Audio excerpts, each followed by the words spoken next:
lot of PRP treatments in general, but a lot for hair loss. And so patients often ask, when is hair loss an abnormal amount?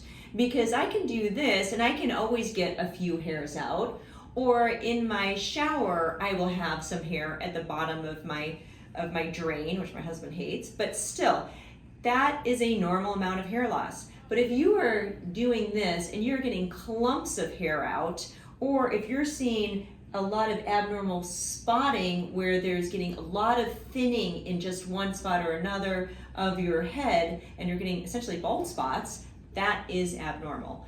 Many university systems have hair clinics. So if that is happening to you, I would recommend that you go to a hair clinic because you will probably need a biopsy of the scalp.